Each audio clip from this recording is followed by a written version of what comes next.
show. It's another week and it's another day's broadcast. Of course, we're going to be checking out the headlines. And how was your weekend, by the way? I hope it was restful because it's another day and another week to go out and work. Work to ensure that you are making the money that you need to get all the things that you need to survive. Anyway, this is Voice of the People, 96.1 FM. My name is Gesiri Agua.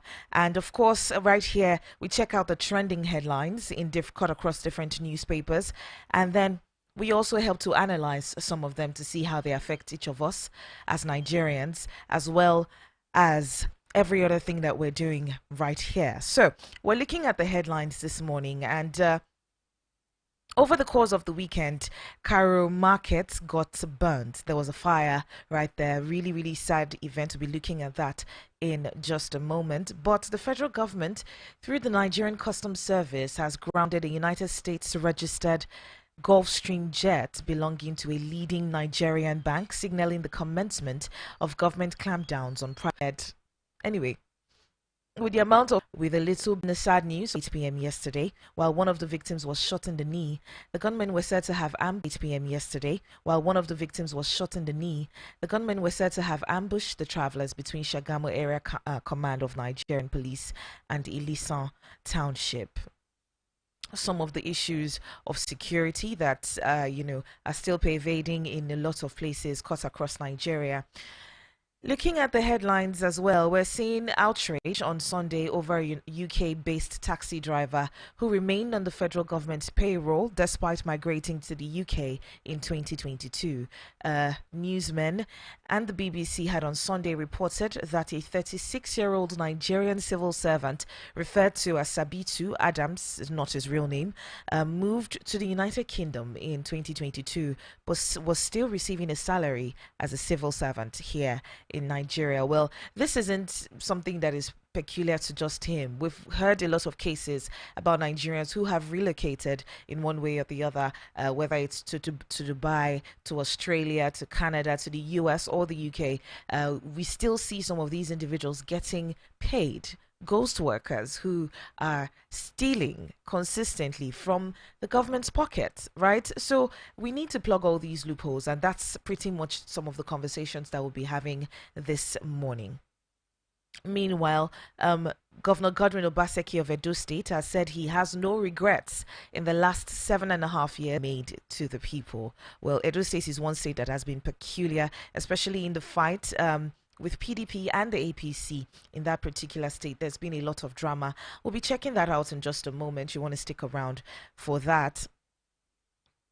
Meanwhile, the police said he was only invited for questioning on the allegations of cyber stalking, cyberbullying, and defamation of character. There was an allegation against the police yesterday that a particular dark man running into the law with the police. Right, we've seen that. I think it was 2 months ago or last month where he had some issues like that. We'll get into the details in just a moment. After their poor debate performance, it's fueled concern. After their poor debate performance, it's fueled concerns about his candidacy, and you can imagine what a lot of Americans were thinking over the course of the weekend.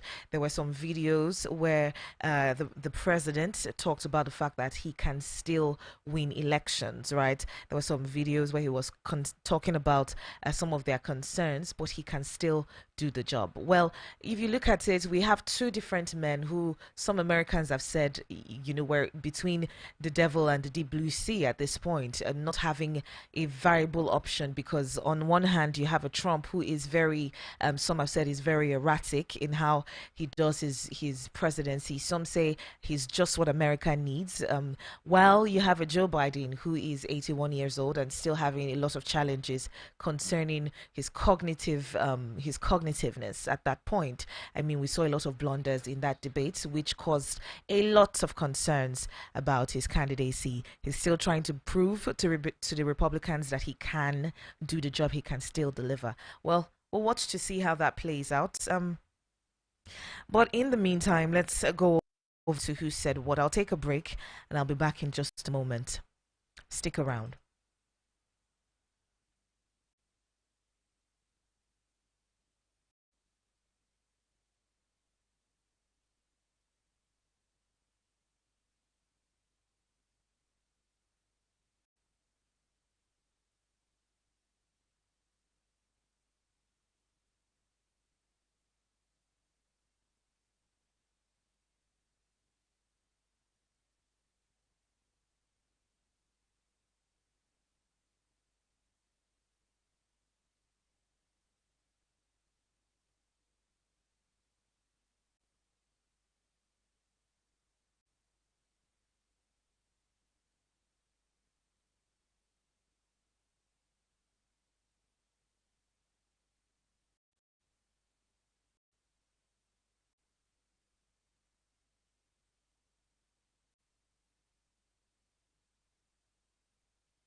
Well, we're checking out some of the voices in the story this morning, talking about stakeholders as well in the East who have been released by the federal government. So, why is Nnamdi Kanu's have been released by the federal government? So, why is Nnamdi Kanu's case a different case entirely? These are the questions that are being asked at this. Nobody can stay in an insecure place, and it is worrisome what is happening in Nigeria, waking up every day with killings, kidnappings, abductions. Nigeria, one of the most, by all leaders, for the governors of the Southeast to work as a family, to be able to tackle that.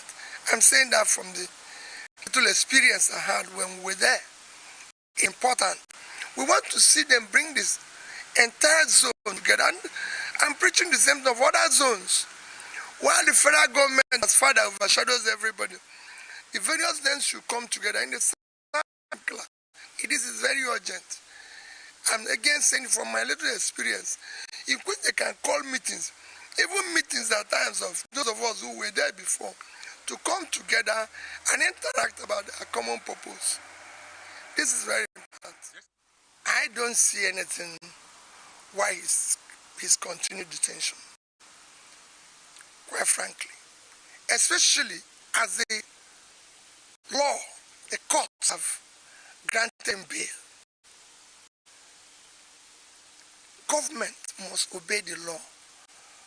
Rule of law is an intrinsic asset that we must cherish and live with.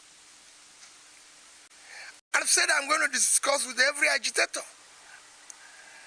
And I use the same opportunity to play to government to ensure that all those who are in similar conditions are released and discussed with. We're a democratic government. We shouldn't be doing things that are arbitrary and not within the law. I'm against riots. I'm against destruction of government assets. I'm not against peaceful protests. But it must be for reasons, not for interest. Often a time here you see protests being to satisfy a particular interest. It must be properly articulated.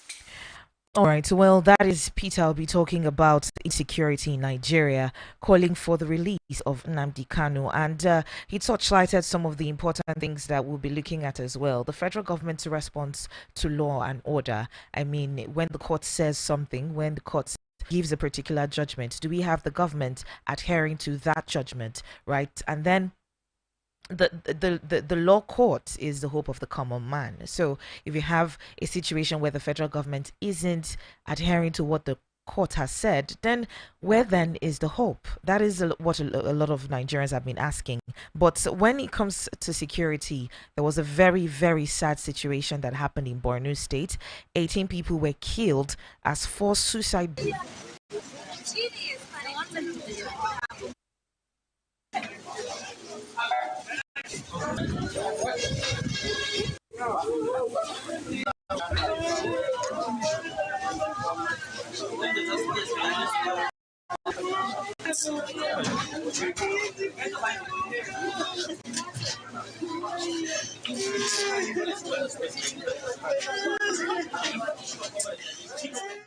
Well, there was a suicide attack yesterday in Borno State. The president has strongly condemned the bomb attacks, which resulted in the loss of precious lives. And in response to this situation, right, the president, in a statement by his spokesman, Ajarin Gelale, on Sunday, described the attack as desperate acts of terror, a manifestation of the pressure mounted against terrorists and the success achieved in degrading their capacity to launch offenses. The president has declared that the purveyors of that violence shall have a certain encounter with justice.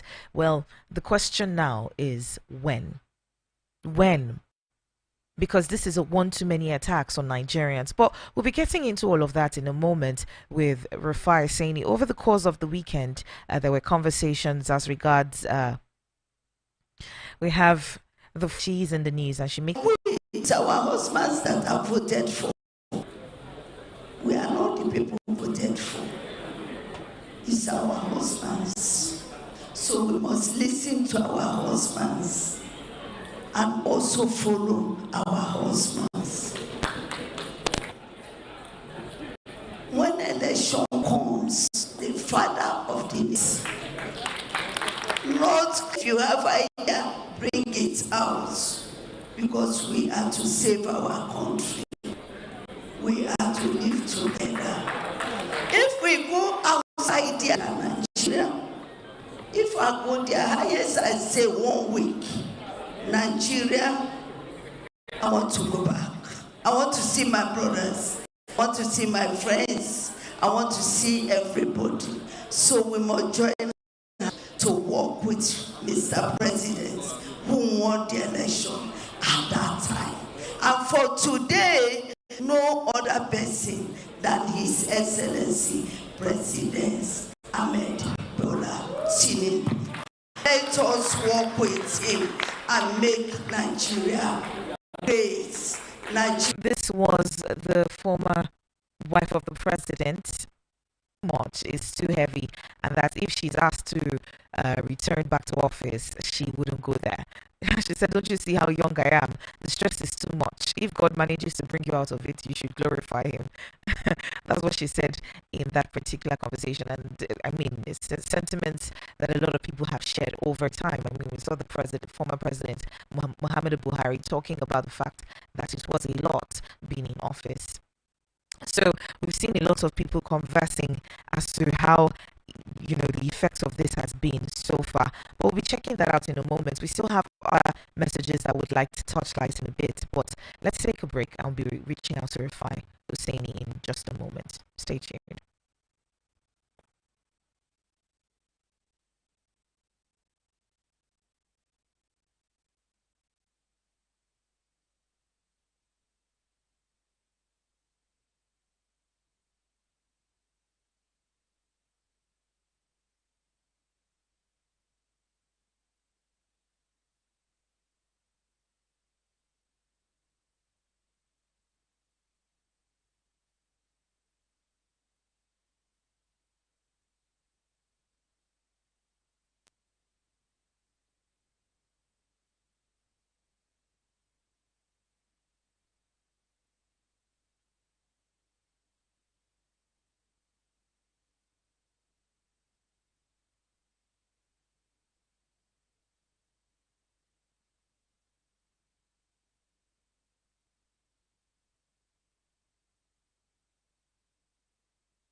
You're welcome back. This is still the front page review on Voice of the People 96.1 FM. Good morning. We have Mr. Rufai on the phone. Good morning to you and welcome. Good morning, Jesse. God bless you.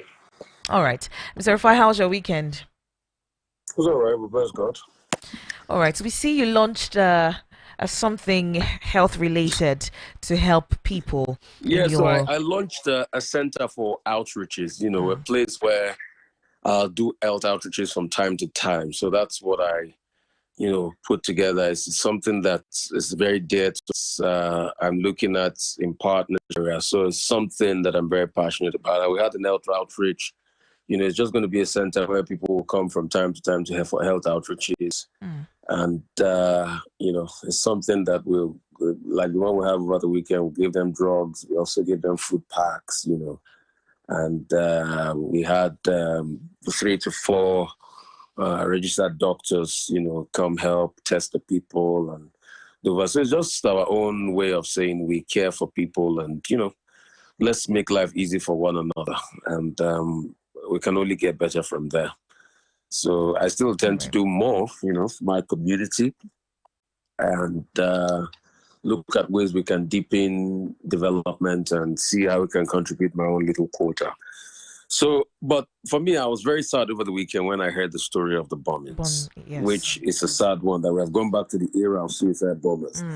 So we must be able to have three things, I say. Number one, we must be able to have an effective register of these people that are coming back and their thought and mental process. Secondly, most to be able to not learn about proper de-radicalization, because most of these people that are coming, especially women and their children, most of them are radicalized. So how can we have a proper process of the radicalization for them? Thirdly, how can we buffer and bolster intelligence? And fourthly, how can we, build society and bring about more security in society? I think those are the major challenges we have to look at. And, because it's already up there. Another very sad one over the weekend. But also very sad is the revelations by Obono Obla, about how President Buhari failed to fight corruption over 60 billion and other things. He said, it has to be said, we are not surprised because we know definitely that corruption is the fight is selective fight against corruption, and we know society for what it is. So we just keep speaking truth to power and ensure things are done properly. But we are not surprised. All right, we'll watch and see how some of these stories play out. But at the moment, we have the Labour Party in the news talking about the federal government's 4.3 trillion naira palliative and how Nigerians are not feeling the impact. I mean, they knocked the administration for allegedly frittering away with 4.3 trillion naira on palliatives and loans, ostensibly to cushion the effect of the fuel subsidy removal. So for me, we are not even seeing the palliative effect of it. That's just it. Or maybe because some people were arguing poverty is too deep that you will not even see the. But at least we should be able to see the effect of 4.3 trillion if it's spent on the. That the federal government, especially in how they run their businesses, we've seen an improvement, in the use of IT in now is since we've seen the inculcation of IT into this, why can't we have a way of showing Nigerians, okay, these are the beneficiaries of this? Let's see videos. Let's see different, I don't know, data, facts to back up the fact that, okay, yes, we're actually giving out some of these monies. Because it just, Nigerians, we already have a trust issue with the federal government. So seeing as they're not even making any efforts to make it believable. I mean, those are the problems. So how can we effectively use technological tools to run it? I thought the former was saying she wanted to use what is it called, drones or something like that. I mean, so these are the things we expect to be done. All we want is there are many things there. I mean, there are many things you can use to track dispensing money to account numbers and things like that. All right, we'll watch and see if there will be any improvements, because when it comes to things like this, we expect the federal government to at least show some certain level of transparency. This is the government's clampdown on private jet owners have unpaid import duty running into several billions of naira. I mean, over the weekend we heard the minister of aviation talking about the fact that we have a lot of these private jet owners, the ones who are defaulters. Why do you have such a heavy amount of defaulters when it comes to paying their import duties? Hello.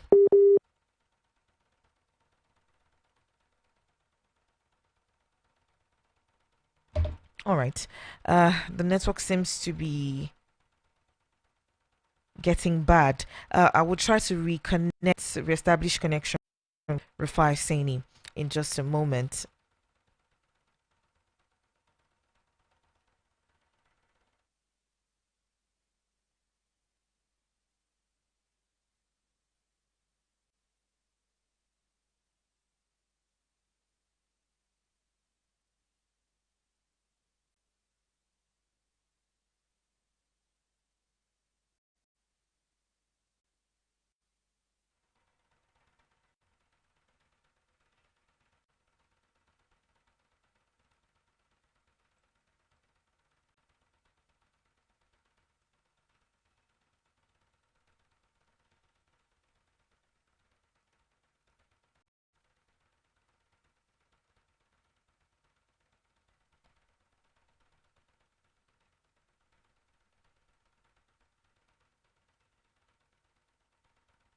All right, we're trying to re-establish connection.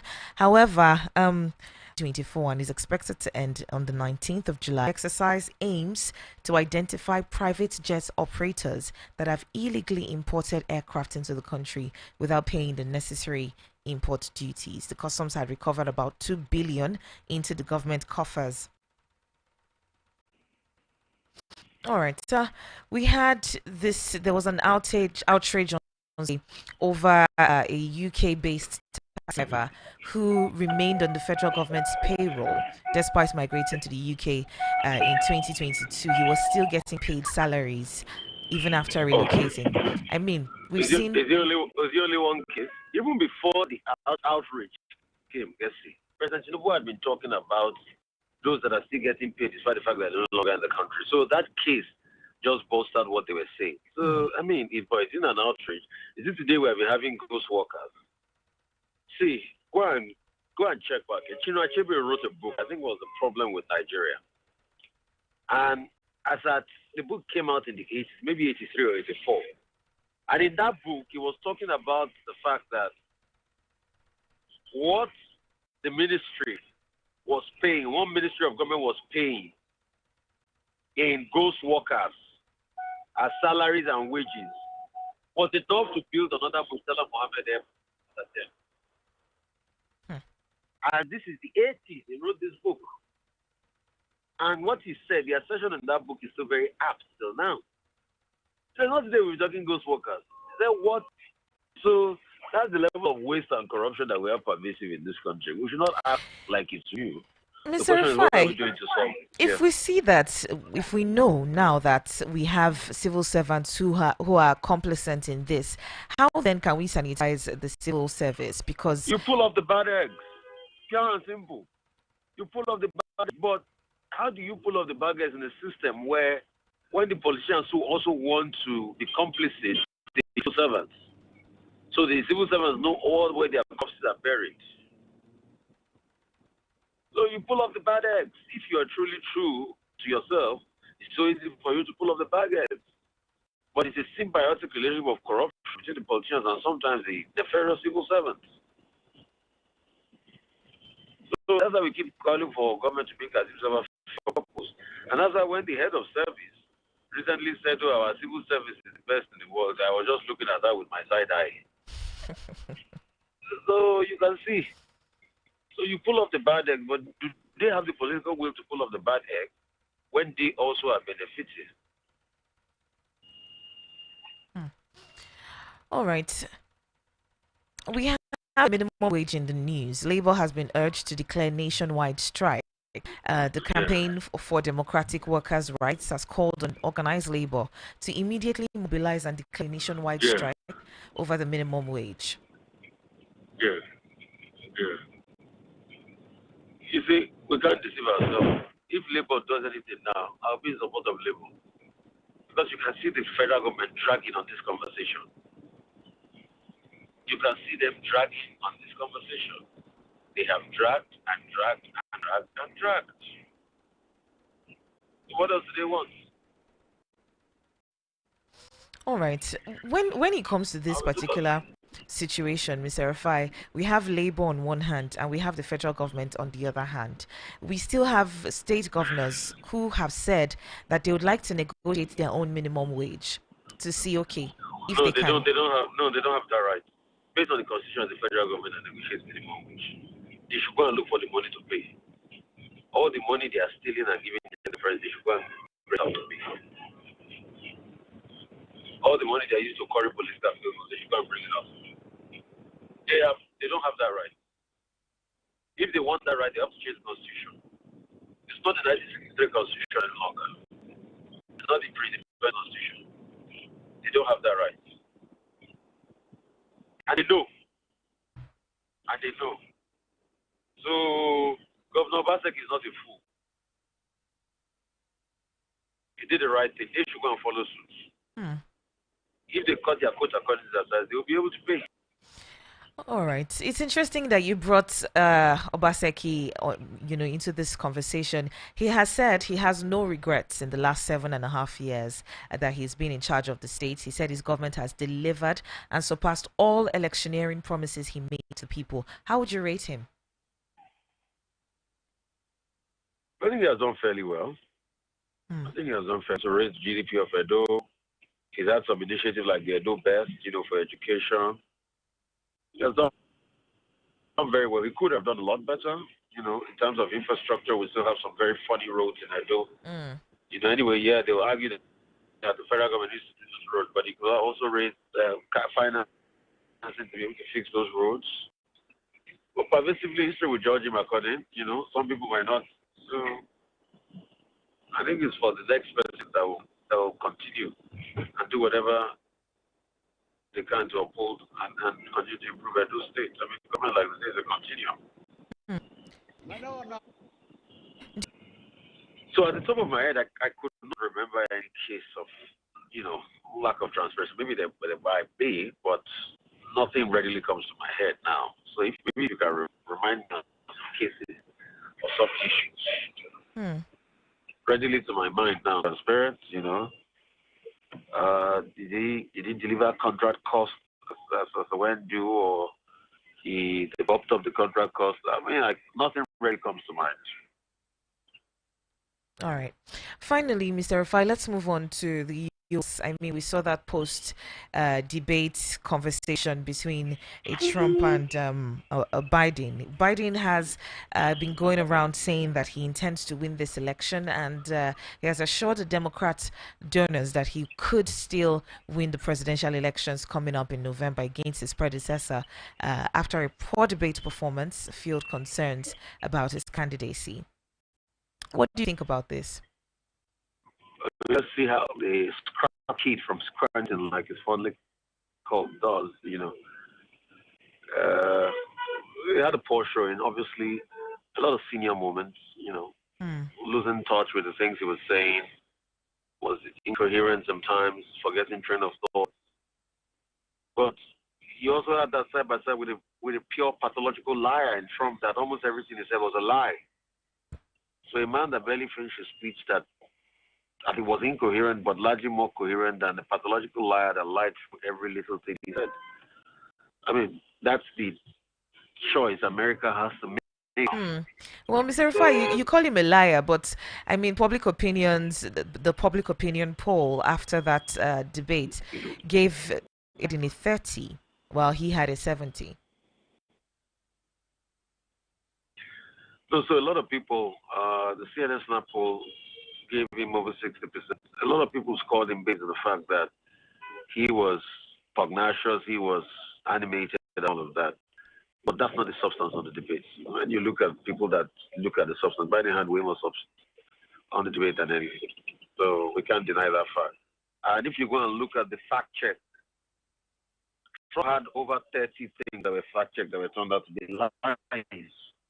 Hmm. I think Biden had just some of them, or 8 or 9 of them. So on the general count, it's just a stark choice Americans have to make.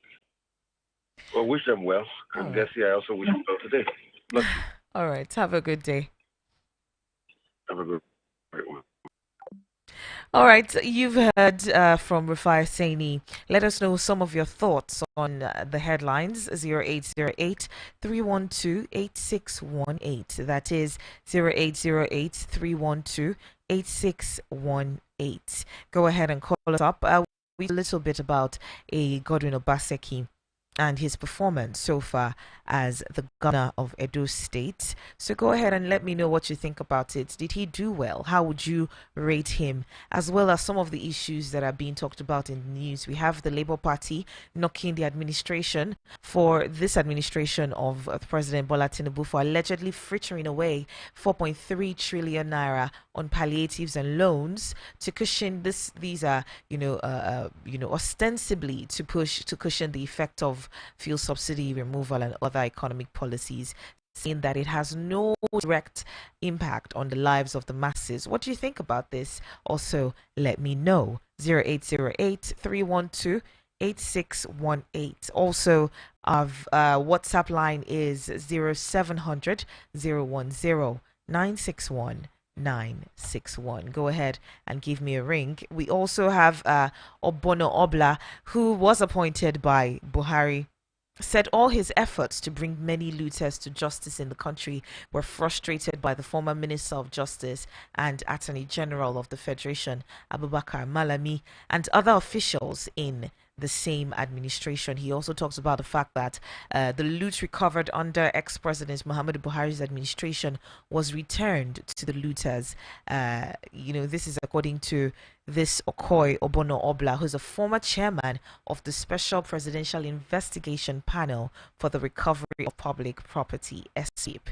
He made the allegation during an interview with a television program on podcast. Pardon me, a particular presenter on podcast. He was appointed, and he said all his efforts to bring many looters to justice in the country were frustrated by the former Minister of Justice and Attorney General of the Federation, Abubakar Malami. We also remember that an Abubakar Malami also had a lot of issues as regards money misappropriation or laundering of funds. There were different situations raised during the Buhari's administration. We'll check that out with Mr. Larry Ogoego in just a moment. I'll go ahead and pay some bills. When I come back, we'll be speaking with Mr. Larry. Stick around.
Yeah, welcome back. This is still the front page review on Voice of the People. Back to the show. Before we went on a break, we were checking out some headlines, and right about now, we're trying to reach out to Mr. Larry so he can join us for things first. We have the federal government.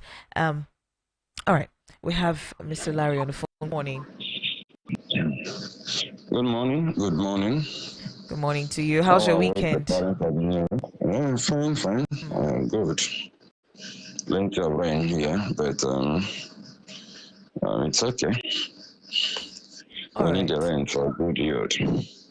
All right. Okay. The EFCC is seeking to arraign Bello on 19 counts on alleged money laundering and misappropriation of funds. Quest for a change. That is why we complain about these politically exposed persons and the way they manage the judiciary. He's just basically buying time and wasting time. Of course, you know the drama that played out at the court. You were actually supposed to come to court. Your lawyers to court promised the court that they will produce you in court, and then severally he has refused to show up in court. So one of the lawyers decided he wasn't going to continue representing him. So the gambit here basically is to delay justice while he shops for a soft landing somehow. It's not about whether he can make the application or not. It's about the fact that he's obviously evading justice. He's evading his day in court. And that is evidence, clear evidence for those who are still doubting whether the issue here is evading the opportunity to actually defend himself or not. Because if you look at the issue of disappearing from Abuja, that up to now that he has refused to appear in court, and then he is still asking for the case to transfer to Kogi State. So what is the exact reason why he wants the case transferred to Kogi State? Does it mean that the judges in Abuja are not credible? It's a federal offense that we're talking about. EFCC is a federal institution. So I don't understand why he's talking about Kogi State. He's saying that the crimes are committed in Kogi State, not necessarily. The allegation about paying school fees was apparently committed between Kogi and Abuja because the school is supposed to be in Abuja. The allegation is supposed to involve Abuja too. So I don't like this issue of these politicians playing with our judiciary and making people's confidence in the judiciary. But I also think that the judiciary can defend itself because they have a right to also say, no, you will proceed with the case in Abuja. The sooner we see that firmness on the part of the judiciary, the faster confidence will be restored in the judiciary. All right. Moving on from this particular case in Kogi State, we have Okoye Obla, who is a former chairman of the Special Presidential Investigation Panel for the Recovery of Public Property. He was under the ex-president Muhammadu Buhari's administration. He said that the loots recovered under that administration were returned to the looters. A really, really interesting allegation that he made, talking about the fact that all the efforts he made to bring many looters to justice in the country were frustrated by the former Minister of Justice and the AGF, Abubakar Malami, and some other officials in that particular administration as well. I mean, questions were raised during the Muhammadu Buhari administration's time, especially according to funds that were recovered, loots that were recovered. We had different states moving from. We had Delta State. We also had some states in the north. We had a lot of states during the administration where monies were moved and returned back to the country, and we kept asking, what were these monies used for? And now we're seeing one individual coming to talk about this. However, we do not know as to how true it is. But what's your take on it? I think the most important thing is that we need transparency in our leadership. Most of us don't understand what transparency means clearly. Transparency is not the same thing as corruption. I don't need evidence or to have a scandal or to have an indictment to say, oh, someone is not transparent. Transparent is operating in an environment where everybody will see everything. I'm just using layman's language to make it easy for us. A transparent governance makes it possible for everybody to see everything. So they make it possible for you to see the income, see the expenditure, see how the money is expended, publish bids, know what is paid to who. I'll give you an example. Do you know that when international donor agencies give grants to Nigerian NGOs, they publish it? So if you want to know who got what, you go online. They'll publish it on their website that we gave ABC NGO $300,000. They don't hide it. There's nothing to hide. Some of the NGOs are not comfortable with those publications, but it doesn't bother them. They want the world to know that we gave you this money for that purpose, and they expect you to deliver. The problem we have is lack of transparency. EFCC is wired to become transparent. We won't be having this conversation. First of all, there should be a system that is clear. What do I mean by a system? We should clearly how recovered funds should be treated. Recovered properties should be treated. It should be like a law. It should not be left to people's discretion. So if, for instance, we recover a car and the car, for instance, belongs to a state, you don't auction the car. You take it back to the state that the person stole it from. If a car is recovered and it was stolen from, or maybe an individual of the car, you take the car back to the individual. If a person is swindled of money, you take the money back to the owner. I don't think it makes sense that someone swindles me of $100,000, recover the money, and then you're telling us to about the money, or somebody swindles another and sees or happens. You take the property back to the owner. But in situations where you can't probably really know who the victim is, which is rare, then you can auction the proceeds. Now I'm making suggestions of how we can set ground rules of dealing with recovered properties. And it will publish and everybody will know that this is how it works. Let me give you an example. Assuming somebody is a criminal or a fraudster and the person acquires luxury cars, and you cannot say precisely whose money was used to acquire the luxury cars, then you can auction the luxury cars in a transparent manner. So I think what we need is to have clear systems that work, and then we have to also insist on transferring process. So we know that 1,000 persons are participated in the bid. This is the highest bidder. If there is a reason why the highest bidder didn't get the asset, maybe because the person couldn't pay within the stipulated time, you let us know too. When we get to that point where we make transparency compulsory, we'll stop having a lot of conversations like this one. But as long as we are not transparent, you find out that a lot of things go wrong. I'm not talking of transparency only in how we manage recovered assets. So I'm talking of transparency in leadership processes also, because we need to know where does the power of the Attorney General stop in influencing EFCC. So we should demarcate the boundaries clearly, so that when an Attorney General is meddling, we know.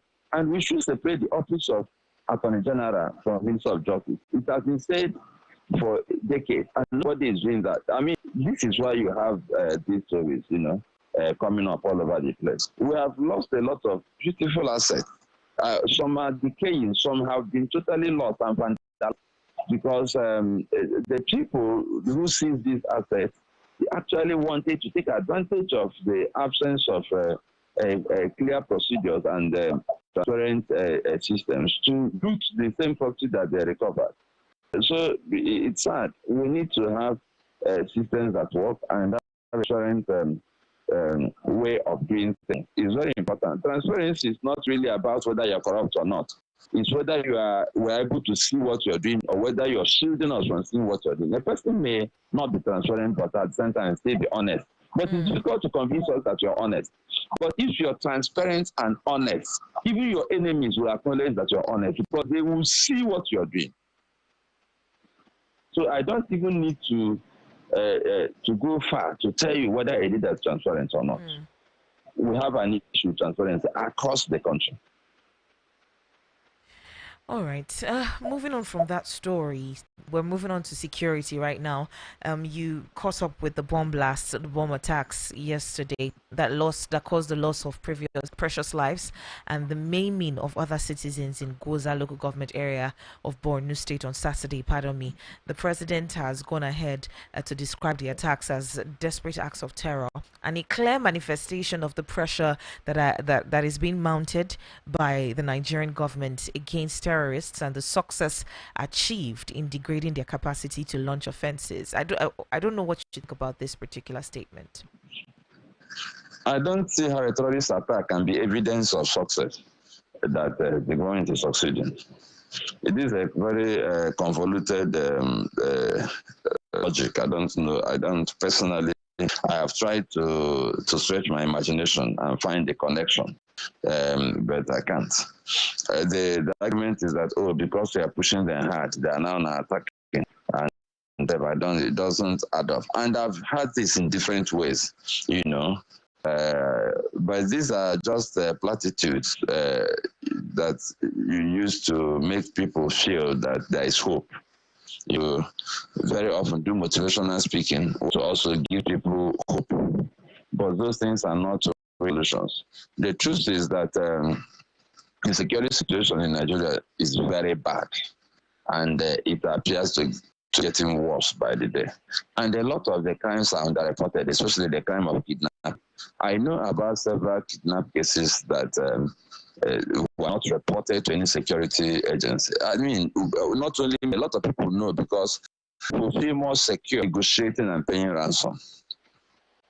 The young man that was shot by the police, ostensibly accidentally, in the very details of the case that made him lose his life. So it was a double jeopardy. He was to pay ransom for someone that was kidnapped, and he also lost his own life in the process. So it's that bad. The security situation is very bad, and what that tells us is that the federal government appears not to be able to grapple to solve the problem. We have had a lot of conversations around it, a lot of talk, a lot of promises, a lot of explanations, but we don't have results. And ordinarily, by the time you show the talking, people expect results. 1 year into the administration, a little above 1 year actually, and we are still just talking. We have not seen any clear results.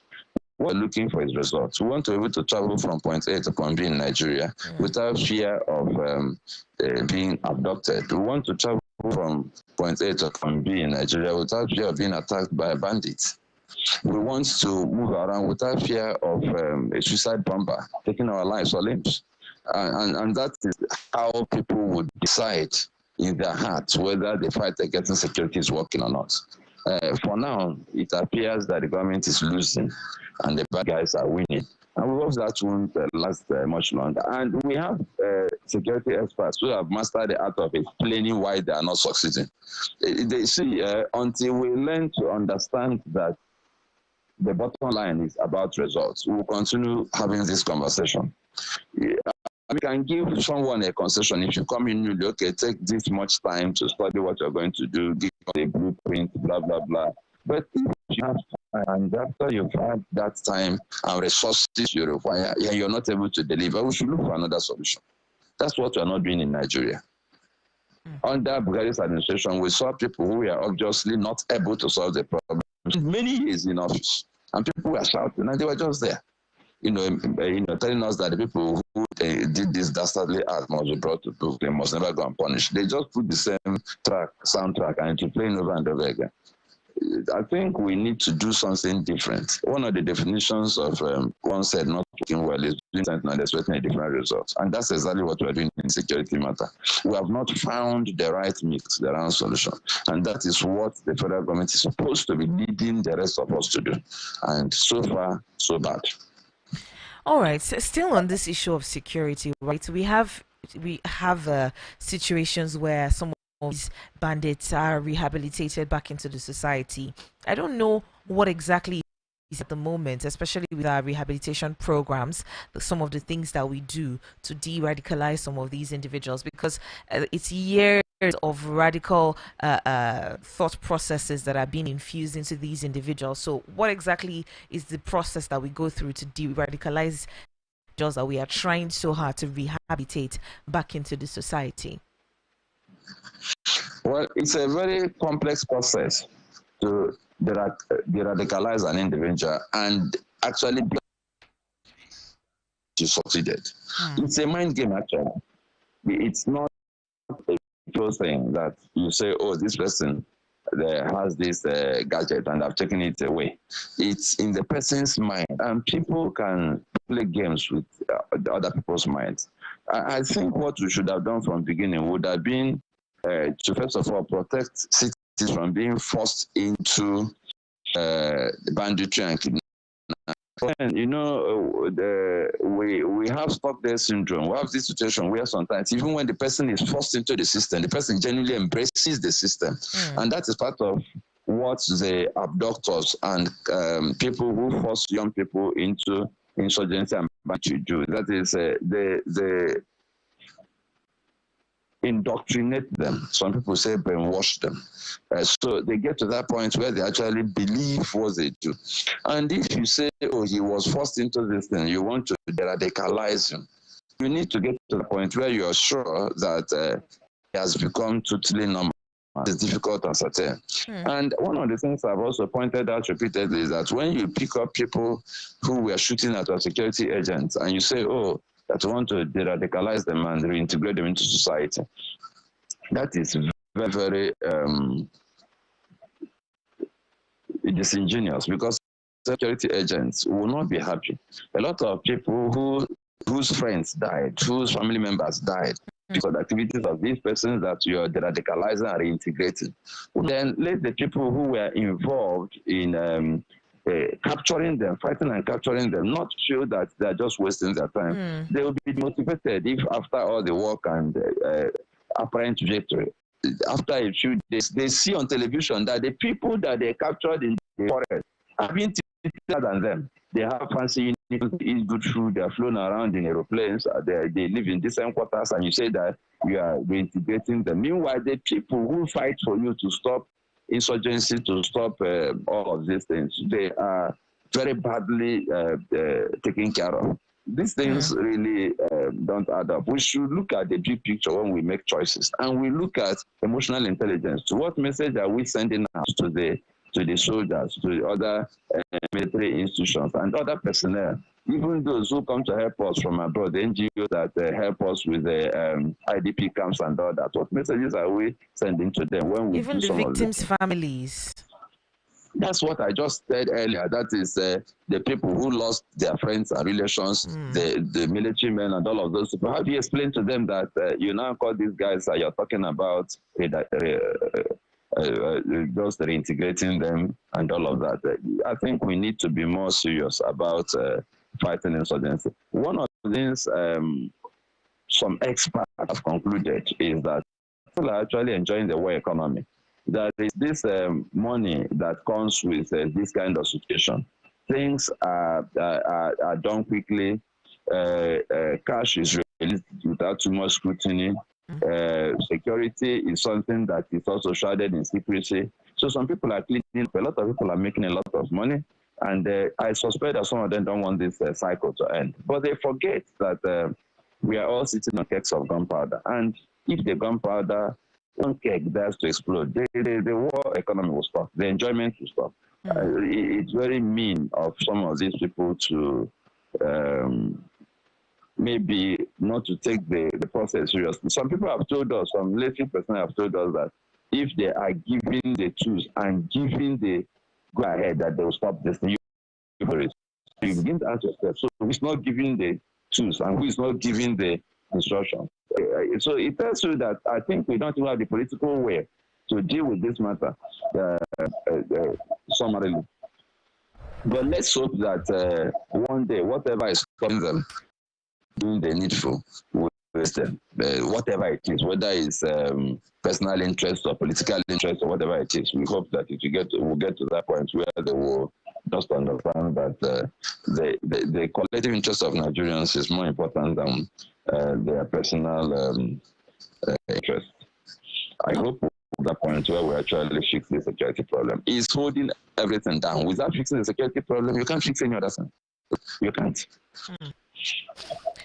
Let's move on to the economy for a bit. The DG of MAN, Shegun Ajayi Kadir, he has contended that the recent exit of some multinational companies in Nigeria has offered manufacturers, homegrown manufacturers, an opportunity for them to thrive in the country. Proper government empowerment.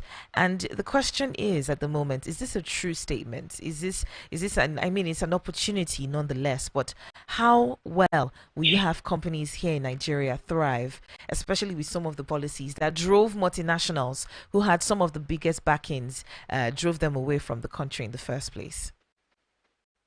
I don't agree with his assertion. First of all, I think he just said in not too many words that Nigerian entrepreneurs and businessmen are inferior to the extent that they can't compete with their foreign counterparts, who may be very big companies. But the truth is that we also have companies that are thriving in those industries. Dangote Refinery is one of the biggest in the world, and in some aspects, biggest in the world, and it's owned by an entrepreneur that started here. So I don't agree with saying that businesses should close and go before you have space to do your own business. Nigeria is a very, very large economy and a very large market, and we dominate the West African sub-region. So ordinarily, we should be breaking bulk for West Africa. We should be the nation that will make products and export to the rest of West Africa and Central Africa. Even in the informal sector, a lot of countries come from Central Africa and West Africa to buy footwear from Aba and leather products. So the argument that these companies have to go before you have space to operate successfully, in my opinion, is not true. In fact, it marks of some kind of inferiority complex. That's it means that, oh, they are so in the space so much, you're not able to flourish because they are there. So why can't you flourish because they are there? How come we had multinationals before Dangote started manufacturing cement, and today Dangote is the market leader, obviously, and then we have Bua and other brands. So I think it's a kind of inferiority complex that the man boss is exhibiting there, and I don't agree with him. Whether the foreigners are here or not, good entrepreneurs should still find their niche, find their space, and thrive. We don't have to lose investment capital and possibly sometimes lose expertise, lose jobs, lose contacts, and then tell the world that we're not a good enough place to do business for us to now thrive. I don't agree. All right. Looking at another story right now, we're looking at minimum wage, right? We have NLC and the TUC as the next step to the minimum wage struggle.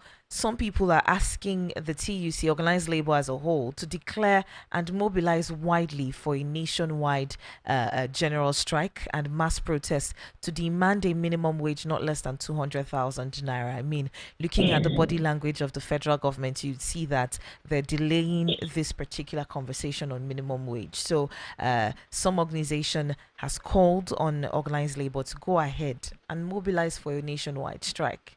What's your take on this?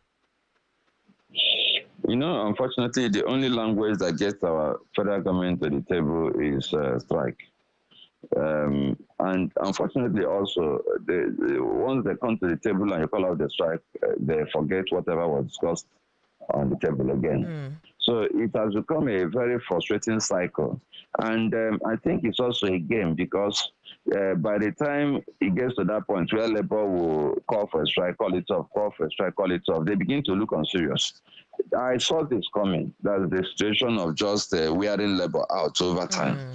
Yeah, and you know, when the state actually said, "Oh, want to negotiate," it was part of the delay taxes, because by law the state is not supposed to hold independent negotiations for wages, and they know it. So they are just throwing all they have into the basket of confusion to just waste time, delay labor, frustrate labor. It's a negotiating tactics. So the labor gets to that point where they take anything they're given, that we're tired of this cycle. And then if labor keeps going on strike and calling off the strike, after some time, labor begins to look irresponsible before Nigerians. That these people are just the nuisance. Every day strike, they call off the strike again. So I think labor should be smarter and take a position. if they want to go on strike, it shouldn't be a strike where they call you the next day you come to the table.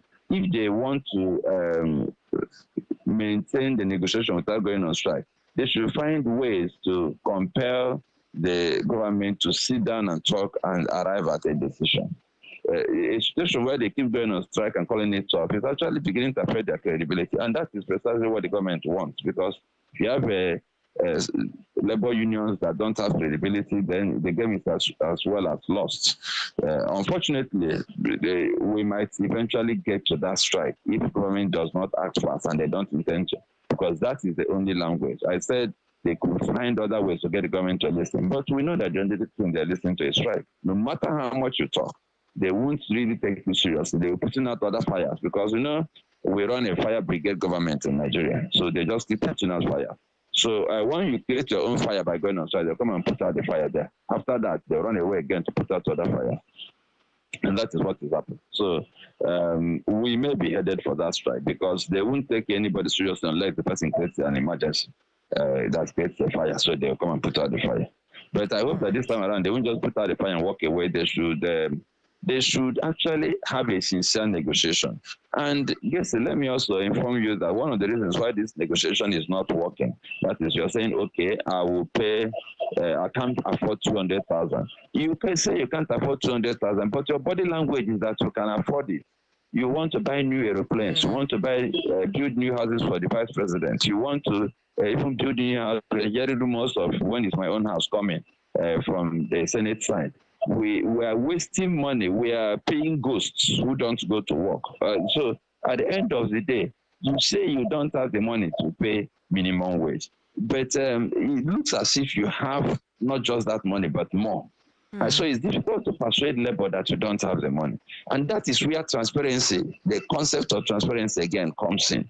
Because if the government is transparent, it will be very easy to convince all of us that there is no money or that there is money.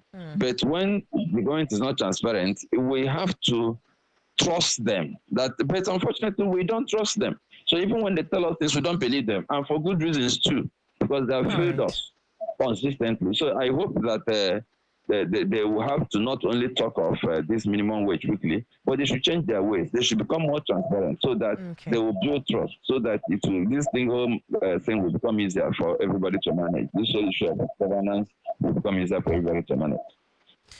All right. Thank you so much, Mr. Larry, for your time this morning. Do have yourself a wonderful week.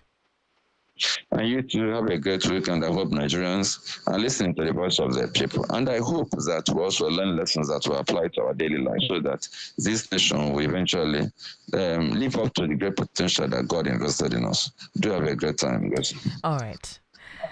Okay, to you listening, thank you so much for being a part of the show. But I'm not going to wrap up just yet. I've decided that there's going to be a new segment of the show where I will share a feel-good story, something good and positive that has happened in the news. Meanwhile, today is Pato Rankin. He's a musician. He has built a football stadium for a community in Ebutemeta.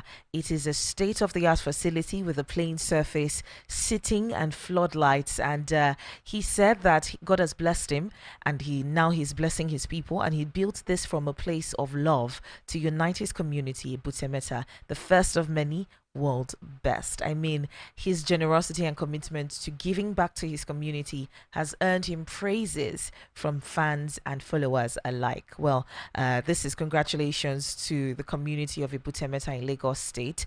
We're hoping that we have more people who will go ahead to give back to the community. When God has blessed you, you should go ahead and bless others too. Anyway, thank you so much for listening to the Front Page Review on Voice of the People 96.1 FM. My name is Gesire Agua. Coming up at 8:30 is the sports bit. Do stick around.